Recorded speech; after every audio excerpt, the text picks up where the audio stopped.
Time that we begin our service this morning. Welcome everyone at the Gilroy Church of Christ. As we begin this morning, our singing will be led by Cecil Painter. Number 304 will be the first song. The adult class will be taught by Jim Miner. The opening prayer, Bernie Pat. At the appropriate time for the scripture reading, Tony Reed. Now let's join in with Brother Cecil as we begin this morning.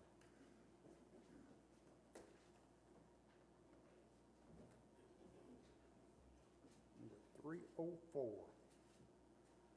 There's a beautiful place called heaven. It is hidden above the bright blue, where the good who from earth eyes are riven, live in love and eternity through. Above the bright blue, the beautiful blue, Jesus is waiting for me and for you. Heaven is there, not far from our side. Beautiful city of light. This land of sweet rest awaits us. Someday it will break on our view. 'Tis promised by Christ the Redeemer to his followers faithful and true. Above the bright blue, the beautiful blue, Jesus is waiting for me and for you. Heaven is there, not far from our side. Beautiful city of light.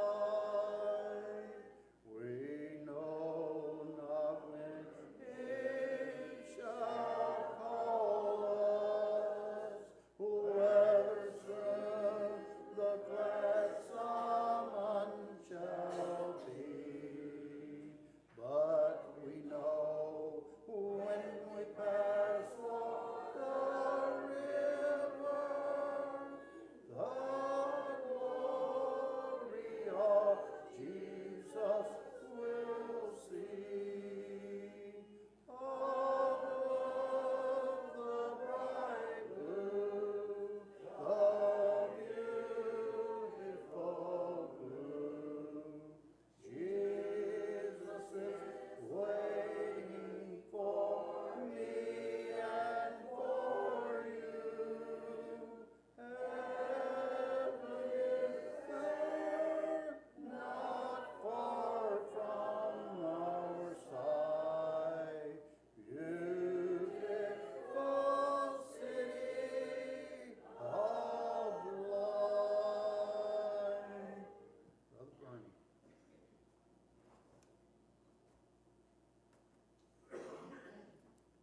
Let us go to the Lord in prayer. Our merciful Lord in heaven, we give you thanks for this beautiful day that you sent our way. We thank you for the opportunity to come and study a portion of your word and meet around thy table. Pray that you'll be with the teachers this morning as they present the lessons that they have prepared, that they'll have a good remembrance of those lessons and present them to us that we might glean something from it that would help us to be better Christians. We pray for your blessings on those who are sick, those who are recovering from surgeries and therapies, that they might receive a portion of their health back. Pray that you'll be with those who are traveling this weekend, keep them safe from harm, and let them get to their destination safely. Pray that you'll be with those who protect our freedoms. Watch over and keep them safe. Pray that you'll be with us now as we enter into this service. Forgive us of our sins. In Jesus' name we pray. Amen.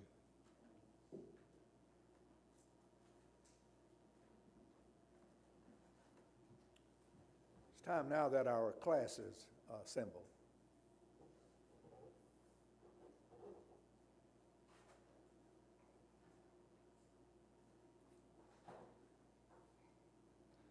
This morning's Bible reading will be 1 Corinthians chapter 16, verses 1 and 2. Now concerning the collection for the saints, as I have given order to the churches of Galatia, even so do ye. Upon the first day of the week, let every one of you lay by him in store, as God hath prospered him, and that there be no gathering when I come.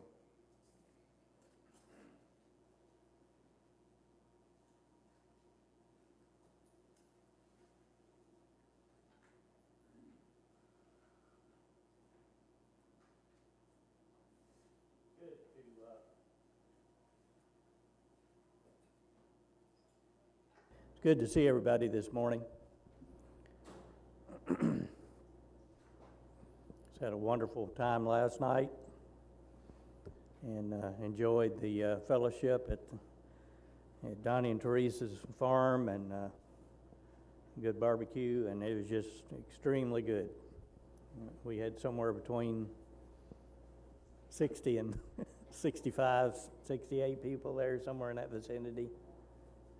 And we had a really good turnout. A lot of children there too, grandchildren, people's grandchildren, and so it was good to see that group gathered together and appreciate so much their putting this on twice a year, and that's a really big deal when you talk about them providing the barbecue and for that, cooking it, and Donnie does such a excellent job. Teresa, look forward to it every year, and it was really enjoyable last night.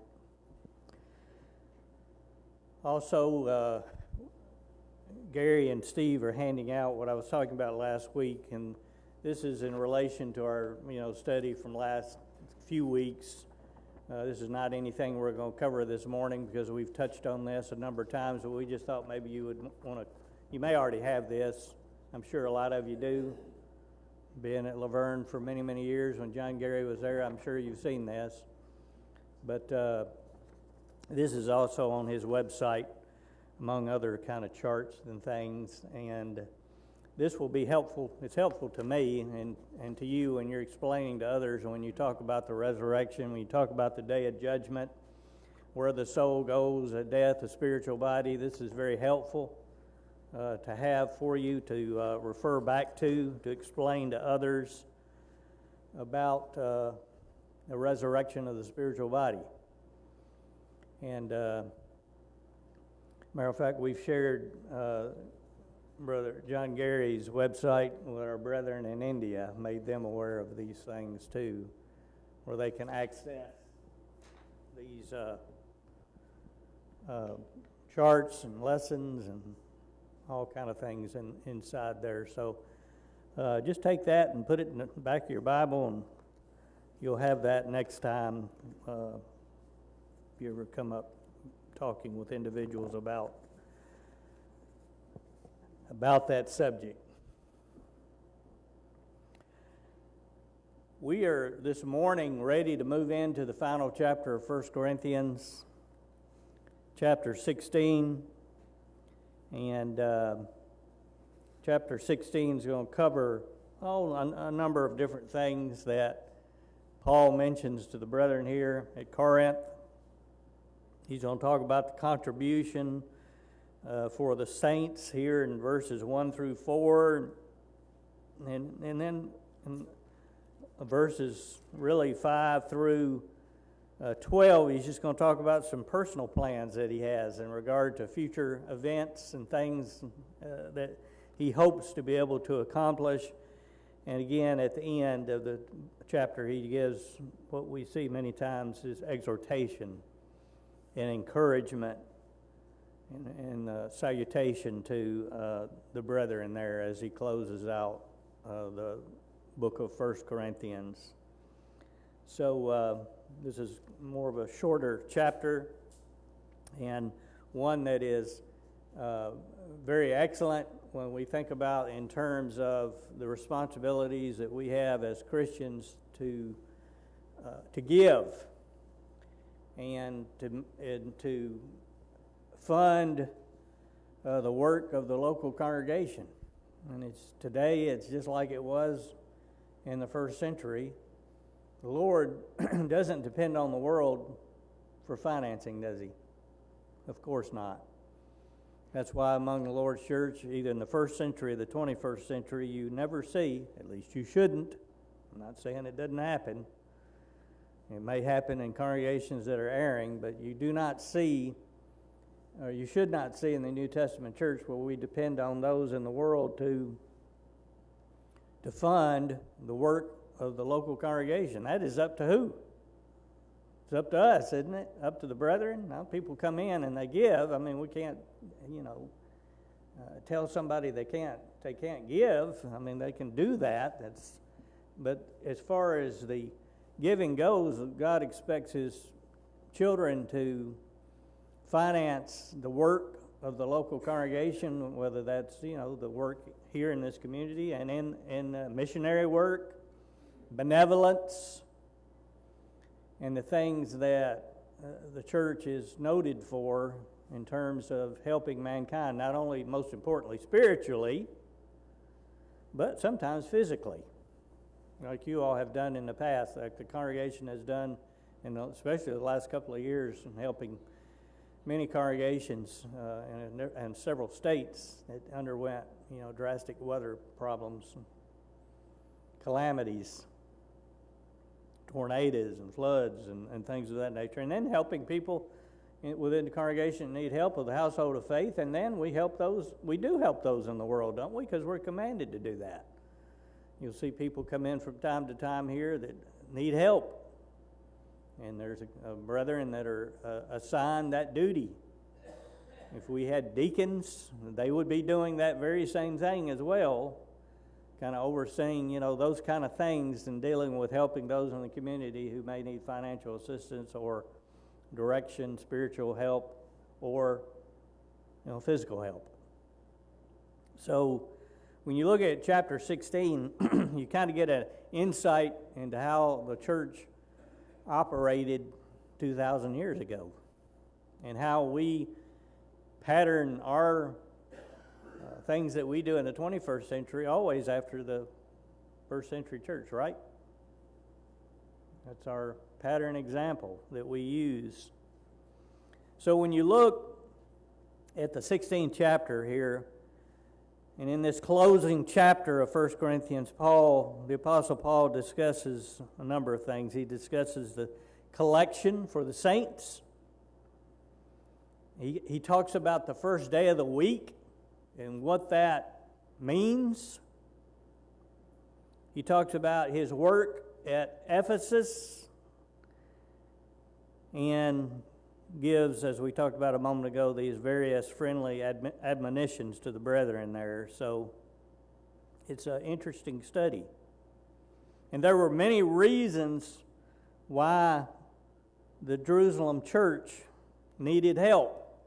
Because the first thing you look at here, as was read a moment ago in chapter 16, and let's look at the first 4 verses of chapter 16 concerning the contribution for the saints. He says, now, and you see that in bold lettering, capitalized, beginning a new thought, moving from the subject of the bodily resurrection, the spiritual resurrection versus the body.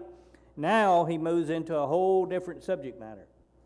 After going through that with them about the false teaching regarding the resurrection and the problems that was causing, he says, now, concerning the collection for the saints, as I have given order to the churches of Galatia, even so do ye. So it wasn't just the church at Corinth.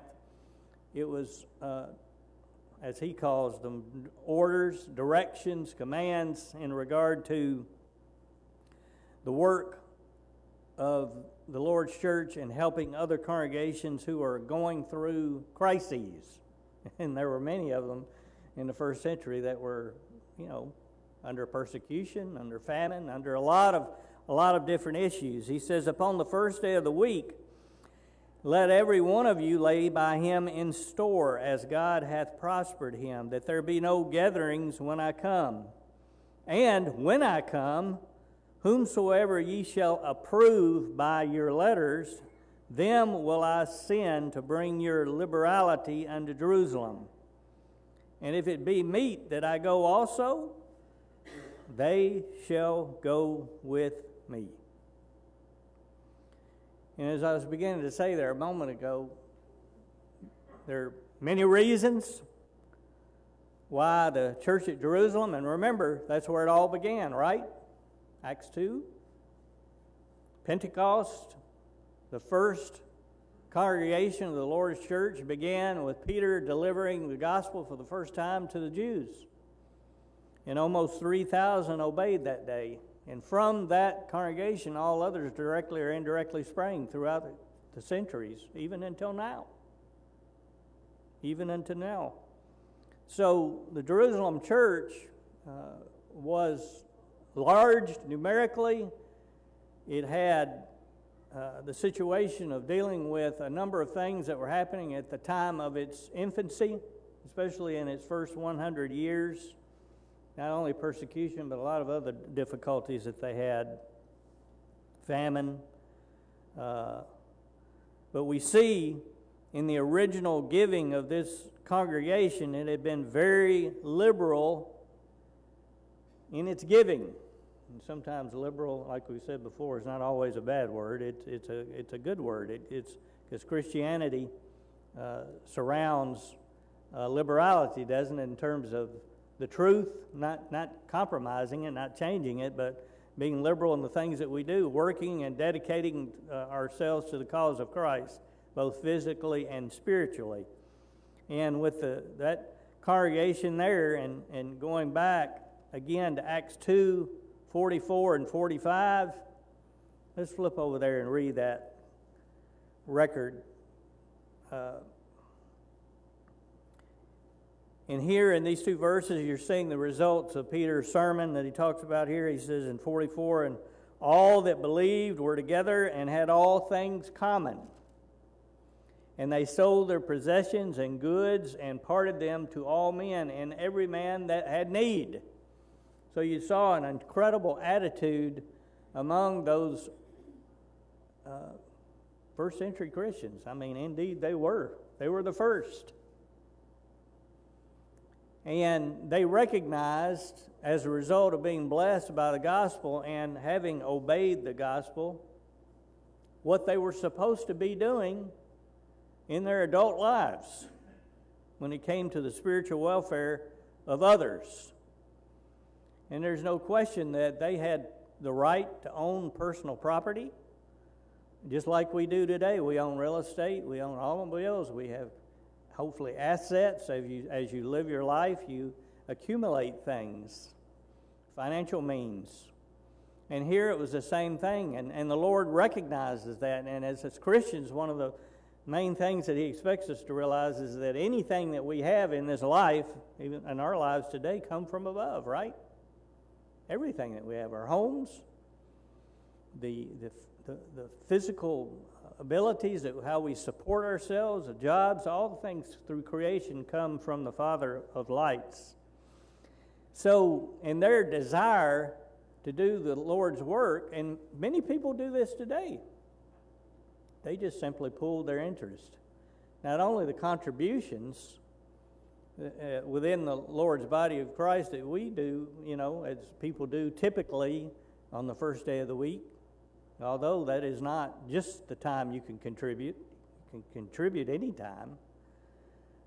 There's no question that they saw a ready need to raise funds quickly. So they took sold their property and things they have. And I've seen brethren mortgage their houses in order to build, a structure in a foreign country or in the States to be able to have a meeting place for the assembly to be able to come together and worship.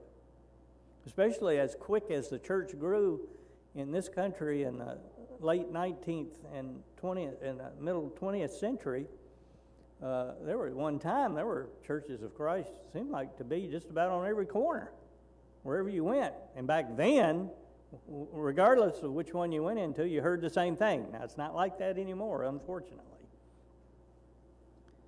But just as it was 100 years ago or 50 years ago, it was the same attitude that they had within the church at Jerusalem. They wanted to get their money, and they thought, well, we'll just put our funds together.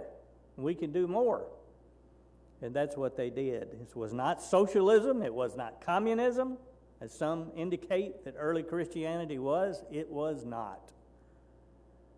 It was the exact opposite of that. Now, I'm offended when I hear people compare New Testament Christianity to socialism or communism or to a commune. It was not like that. Now, there's no question that these brethren traveled together. They, in many respects, many of them they may have lived in the same homes. Because let's face it, back then there wasn't a Holiday Inn on every corner. They didn't have the things that we have today, personal dwellings. They didn't even have jobs like we have today, where we work so many hours a week, and you may get paid weekly, you may get paid every 2 weeks or once a month. And if you're retired and you're on Social Security, you know what that means? You get paid once a month.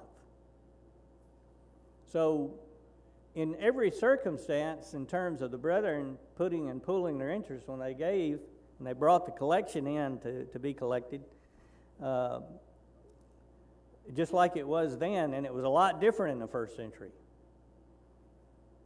They probably did not enjoy the financial ease that we enjoy in a free country that we have had. The ability to, if you want to work, you can work in this country. If you want to work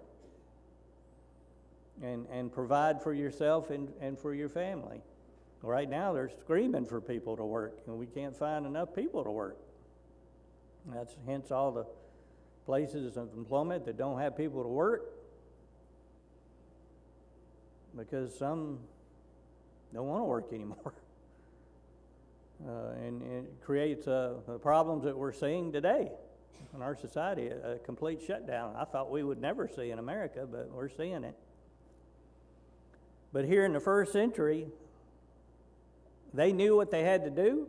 They knew that they had to have money to do it, just as we do. And men are required today, as Christians specifically, if you're able to work, you better work. And the Bible says if you don't work, you're what? You're worse than a what? Infidel. You got a family. That's right. Don't work, you don't eat. And somewhere that principle has been lost in the last few hundred years, I think. I remember I did not live in the Depression. Some of you, or your parents probably did. Some of you may have been small children during that. I remember my father and mother talking about it. Those were difficult times, but people got through it. But those who were looking for work were looking for work in the 30s, because there wasn't anything more important to them than to make sure that their children didn't starve. So when we see in the Scripture the pattern of men financially providing for those in the world that are destitute, that can't take care of themselves, that's exactly what we do, and that's why we pay taxes, and that's why the church exists, to provide benevolent activity toward those who are vulnerable in our society. I'm not talking about people that just don't want to work. I'm talking about people who are vulnerable, who can't, due to a number of different reasons.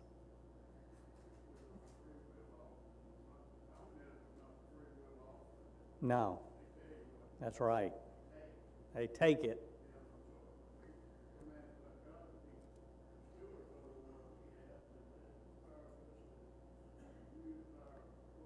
Mm-hmm.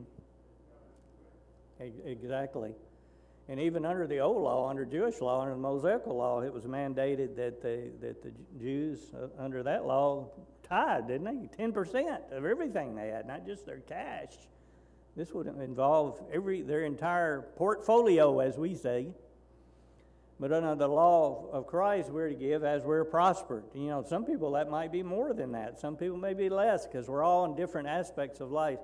Some of us are young, you have good jobs, you're making good money, and what you give is between you and the Father in heaven. And then there are others who are past that, who are retired, who may be on limited income. And that's okay too. So the Lord doesn't, He just says to give as you're prospered and don't do it grudgingly. He said be a cheerful giver, right? And what you see here in 16 is exactly that. The brethren eagerly awaiting, as it was in Acts chapter 2, to help others, as they did here in Acts 2, 44 and 45. And you go over to also in chapter 4 and see the same thing as the church was in its newness.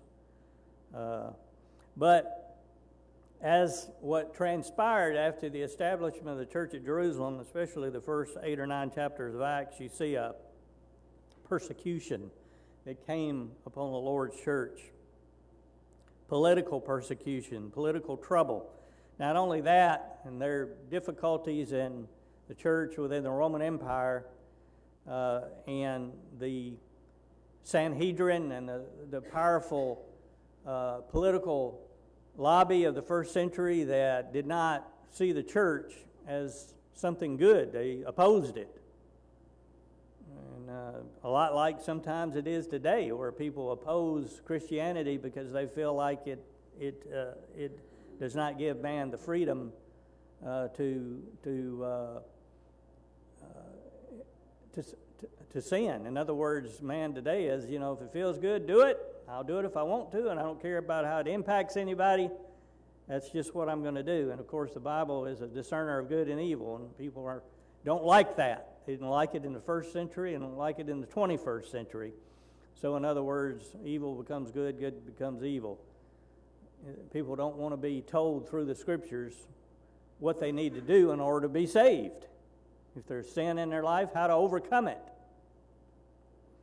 So the first century church was, especially in the first 100 years, there was all kind of political trouble. There were famines, and you can read about the famine in Acts chapter 11, 28 through 30. You can read about the persecutions in beginning in Acts chapter 8, and all the impoverishment that faced these Christians in Judea. Had a lot of difficulties, and to relieve this condition, Paul had gone about setting about gathering an offering from the Gentile congregations for the brethren at Judea. So Paul thought, well, there was already conflict sometimes between the Jewish Christians and the Gentile Christians, unfortunately, coming mostly from the ancient Jewish brethren who still felt like that the Gentiles, they were prejudiced against them. And as their Christianity was growing, a lot of that was being overcome. And Paul figured, you know what? And the Gentile brethren were wanting to help their Jewish brethren in the faith. So he's using this not only to help the brethren in Judea, but also to show that there is no difference between Jews and Gentiles when it comes to the Lord's church, just as there is today. There's no difference between man and woman, and as far as opportunities under the gospel, we all have the opportunity to be a child of God. And the church at Corinth had consented to make such an offering. It had been hindered a little bit by some of the factions that exist in the church at Corinth. As we well know, they had difficulties, different parties within the Lord's church that caused all kinds of problems, such as you see with men today. So here in 16, Paul takes this opportunity to give instruction to the church at Corinth about raising money, pooling the funds of the brethren. And this is acceptable to Christians everywhere, not only at Corinth, but us today. We do that here, and we've done it in the past. Probably in any congregation you've been with, the Lord's church is the mode of operation in helping those. There is not, as we've talked about before, there's not to be an organization that carries the Lord's church's name that does this outside of the direction of no elders. It has to be done within the body of Christ, and that money has to be distributed by the brethren. Now, if you want to, I'm not talking about the American Red Cross or some of these other secular organizations that people give to, as long as there's no religious affiliation, that's fine. But the glory and the benevolence that happens goes to the Lord's church, not to any kind of human organization, whatever that may be. And here you see it practiced just as it is practiced today. The same teaching which Paul gave to the churches of Galatia, the same that we have today. And he's saying to them here in chapter 16, because remember, a lot of people use these verses to talk about upon the first day of the week. They gave finances, and it probably turned out to be that, but in this particular chapter, in this section, he's taking up, when he talks about this first day of the week here, this collection for the saints, this was a special collection in addition to what they were already given. This was something a little bit different when he talks about, hey, when you come together, we want to get this money together for the churches in Judea. We want to get this benevolent money together so we can take it. You're going to appoint some men who have the ability to get that money. They didn't have a U.S. Postal Service back then. They had to physically take it to them. And back then, there were no checks. They had coins, and there were all kinds of problems in traveling back then in terms of robberies, just like there is today, and other things that they had to be very cautious in moving that money from one area to another. So he's giving these stipulations here in chapter 16 about this special collection that he's talking about here to give to the brethren at Judea, where the Gentiles are going to help the Jews. And he's saying to them, since, listen, you're going to be worshiping, we worship on the first day of the week. Everything that we know as Christians happens on the first day of the week. Worship. All the events throughout the New Testament we read about that occurred, resurrection of Christ, the appearance to the disciples, the first gospel sermon preached at Pentecost, these all occurred on the first day of the week, which is Sunday, not Saturday, which was the Sabbath under the old law. It was Sunday when Christ arose. So Paul here is commanding these brethren upon the first day of the week to bring in their contribution.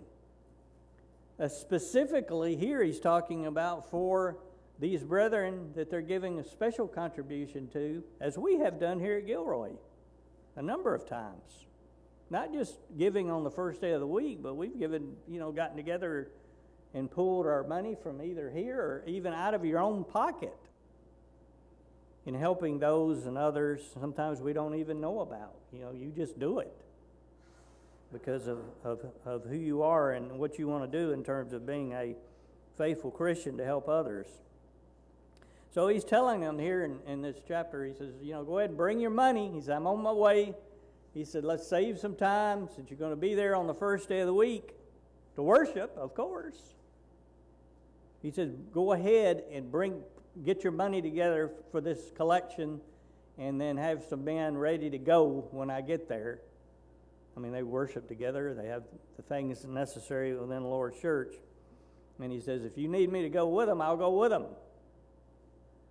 And he said, because if we do it this way, it won't be necessary for me to go to house to bring up these finances. It'd be like today at Gilroy, if we had to send Cecil, who oversees the congregation's financial, the treasurer, out to everybody's house to collect the funds for the work of the church here at Gilroy. Well, that would be hard on Cecil. It really doesn't make any sense, because since we're all meeting on the first day of the week to do the other activities of worship, Paul's saying, just, bring it with you, so I won't have to go out. I won't have to go out and get it.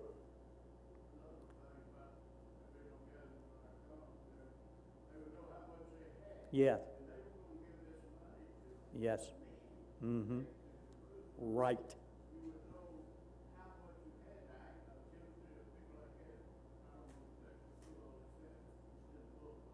Yes. Right. Absolutely. Yes. And you know what? Paul was aware of this, and he was concerned about this, because he'd already been accused of everything under the sun, not being an apostle, not being a true Christian, still, some of them thinking that he was still working for the Sanhedrin. There was a lot of mistrust with Paul, and Paul knew this, and he wanted to make sure that the contribution was done, as we say, decently and in order, just like Cecil does. I tell you what, when we have these business meetings, everything is documented. Everything, just as the scriptures talk about, is notated, where everything goes for the finances of the church here at Gilroy. And I guess we can't speak for other congregations, but we can for this one. And that's how it's supposed to be. He can account for everything.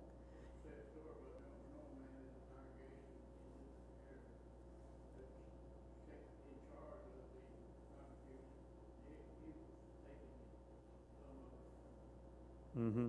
Yeah, and that's happened, Right. That's unfortunate. You see that, but it's like the Lord, in His infinite wisdom, sets up these safeguards in how the New Testament church is to operate with regarding the finances and the budgets, even as it was then. So you can see how they set up organization of how things were to be done, and before that, everything was done out in the open. And he's saying, while y'all are coming to worship, bring it with you, that special contribution, and we'll make sure that it gets to the churches there in need in Judea. And the brethren today, in terms of the Lord's Supper, and always worried about this, and you think about the Lord's Supper, and the designation for that is to commemorate the death of Christ on the cross, right? Nothing else. The body, the blood, and a lot of times congregations will use that time for the contribution. And sometimes people up through the years had actually confused having the contribution as being part of the Lord's Supper, when in fact they're two different things. They're two different things. Because in that time we're supposed to commemorate and examine ourselves and think about, the death of Christ and how it impacted man. And then the giving is a whole nother issue. And years past, I can remember growing up as a kid, sometimes they just had a box out in the back of congregations, kind of like we're doing now, and they just put it in there, and then, of course, the men recognize it. They pray about the giving and so forth. And that's how it was done. It's kind of like when we went through the pandemic. We didn't meet. We were unable to meet for 2.5 months. And everything was different than what we were used to. And some of you, and I know there was one month that everything was so bad that I remember, making the contribution for the entire month. And I know probably you all did the same thing, because we weren't here. And Cecil was still going about doing the things necessary to make sure everything was functioning, even when the contribution wasn't necessarily coming in every first day of the week, because of a situation that occurred that was totally out of our hands. And I hope never happens again. But it's interesting in terms of worship, in terms of the convenient time for bringing in the regular offerings. Well, it makes sense to bring it in when we worship together. And we are commanded to give. There's no question about it. It is part of our service. If we didn't give every first day of the week, we wouldn't be able to get any of the work done necessary to do it. And to be able to accomplish the things of the Lord's church, whether through missionary work or locally, or helping through benevolence, helping people, who are in need.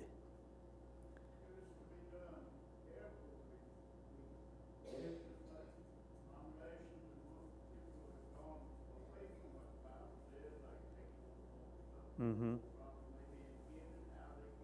Right.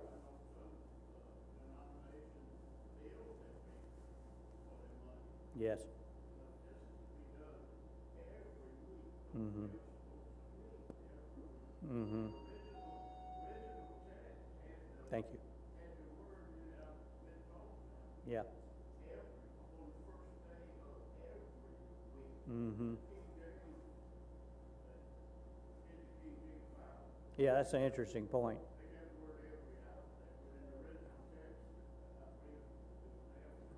That's interesting.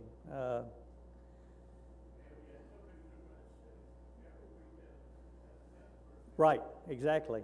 There's 52 of them, and it would make sense, and that's why you have seen the development of this be, and that's how, even though this was a special collection here, when he's talking about bringing it on the first day of the week, I think there's no question they were already giving.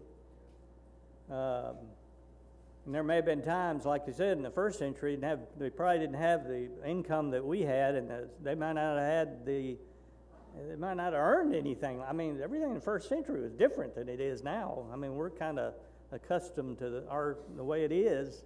I'm sure back then, there may have been times when they just didn't have any money.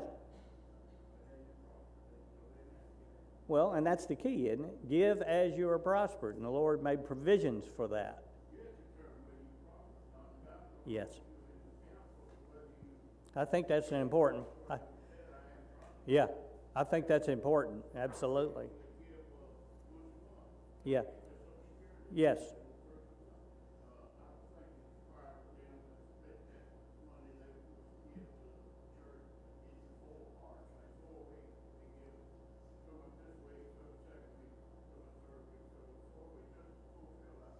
Yeah.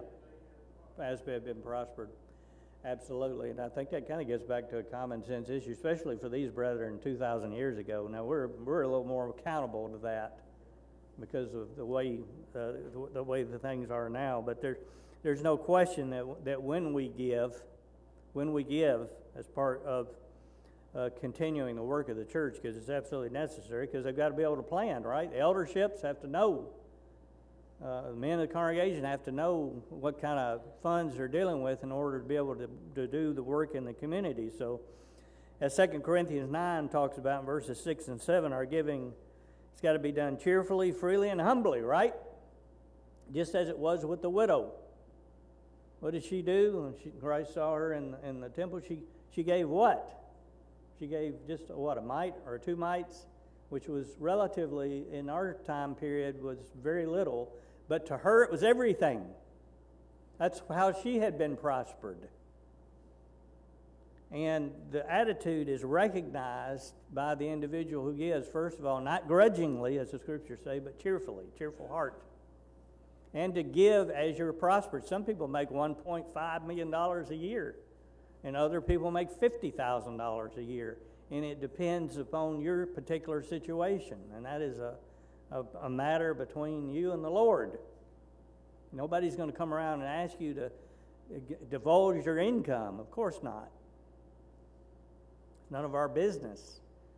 But how you give is clearly is a result of how the example is given in the New Testament, because there's no question that God will multiply the seed of those who give. They're blessed. If you sow sparingly, you'll reap sparingly, as 2 Corinthians 6 says. And each member of the Lord's church, again, as Christians, give when they're prospered. They give as they're prospered. And as worship occurs every first day of the week, it has been that that is the opportunity that most take to give on every first day of the week when the brethren meet together. Yes, ma'am.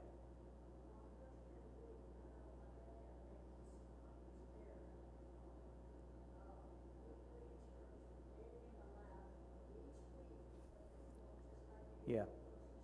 Yeah. Yeah.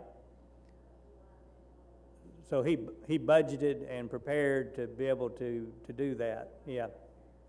Yes. Yes.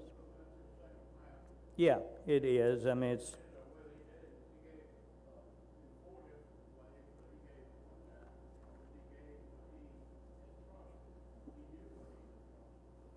Yeah.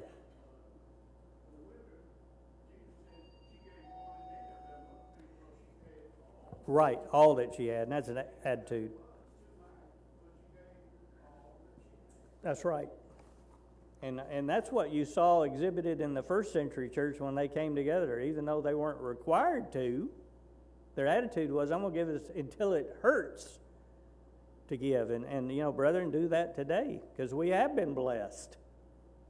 Absolutely, no question about it. All righty, thank you all very much. We will pick up, maybe discuss a little more, and we'll pick up in verse 5 next Lord's Day, or 2 weeks from now.